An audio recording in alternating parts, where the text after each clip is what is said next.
আজকের এই ডেজার্টটা এতটাই লোভনীয়, 2 থেকে 80 বছর যে কোনো বয়সের সাথে যায়, এত সুমিষ্ট। হ্যালো এভরিওয়ান, আসসালামু আলাইকুম। আশা করছি দেশ এবং প্রবাস যে যেখান থেকে আমার YouTube channel Soni's cake and food fantasy দেখছেন সকলে ভালো আছেন।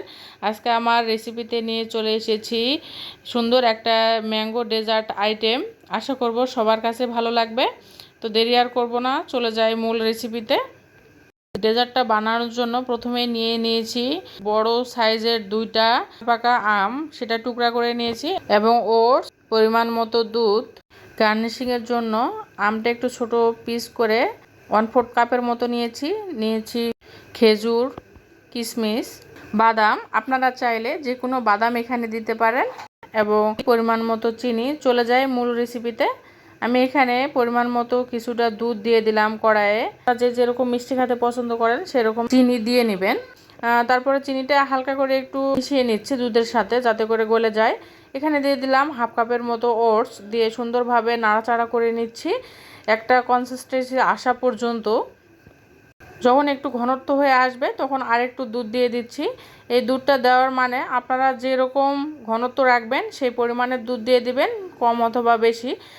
আমার মনে হচ্ছিল যে মিষ্টিটা হয়তো একটু কম হচ্ছে, সেজন্য আমি আরও 2 টেবিল চামচের মতো চিনি অ্যাড করলাম।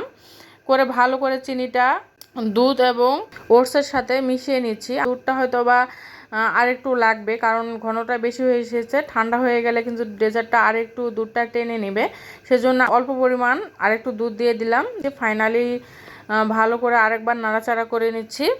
প্রিয় দর্শক, দেখতে পাচ্ছেন বলকটা উঠে গিয়েছে। এ পর্যায়ে আমি যে আমগুলো কিউব করে রেখেছিলাম সেটা দিয়ে দিচ্ছি। আমগুলো দেওয়ার পর কিন্তু বেশিক্ষণ ধরে নাড়াচাড়া করতে হবে না, জাস্ট 30 সেকেন্ডের মতো একটু নাড়াচাড়া করে নিলেই হয়ে যাবে আমার আজকের এই দারুণ ডেজার্টটি। মাশাআল্লাহ, সুন্দর লাগছে। এর থেকে আর বেশি করব না, আমার এই ওটস রান্নাটা হয়ে গিয়েছে। দেখতে পাচ্ছেন কনসিস্টেন্সিটা এরকম হবে। নামানোর পর কিন্তু এটা আরেকটু ঘনত্বটা বাড়বে, সেজন্য আমি চুলাটা বন্ধ করে দিয়ে এটা আমি এখন একটা বোলে নামিয়ে নিচ্ছি। দেখতে পাচ্ছেন ঘনত্বটা কেমন হয়েছে। চলুন এটা এখন সবগুলো ফ্রুটস দিয়ে গার্নিশিং করে নেই। প্রথমে দিয়ে দিলাম কিউব করে নেওয়া আম, তারপরে দিয়ে দিলাম খেজুর কুচি, কিশমিশ, বাদাম। দেখতে পাচ্ছেন প্রিয় দর্শক কতটা সুন্দর লাগছে, লোভনীয়।